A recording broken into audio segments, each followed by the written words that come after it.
Police officers in Aurora finding new ways to connect with students, and they're doing it with food.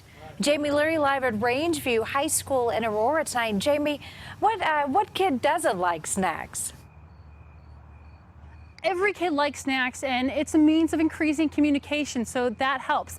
And we've switched to the Aurora Police headquarters because inside of here is a food pantry contributed to by police officers, judges, spouses, churches, but it's not the kind of food pantry you think of.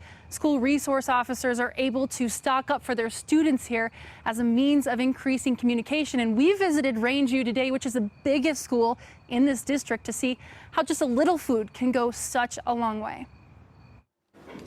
You having a happy childhood, Brian? Yes, officer. How was your day so far? So far, so good. It wasn't always like this between Brian Tran and Officer Mike. Growing up, Brian says most officers he encountered were very unkind. That's why I was so nervous and shy to talk to the police officer. Last year, he decided to give Officer Mike a chance. He asked me to come down to my office and we talk sometime. I give you a snack. I said, okay, I will. One visit turned into two, and then weekly visits. I like Officer Mike. He's like the best officer I could ever have. Brian is just one student. Officer Mike looks over about 2,200 at Rangeview, and the conversation's not always easy. So you're not going to change things with the conversation right there. But it all starts with an offer of food. I'd just have them pick something out and say, hey, come back and say hi.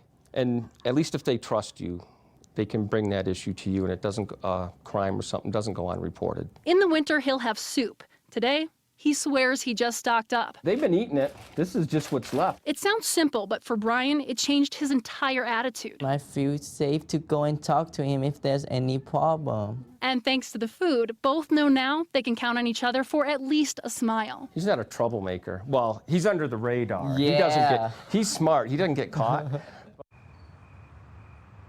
It's a huge change for Brian since just last year. He says he now wants to be a police officer just like Mike. And this district has seen a 25% increase in graduation rates since 2013. And of course, the food pantry inside the headquarters here is not contributing to that, but it is a small part of it. Live in Aurora, Jamie Leary, covering Colorado First.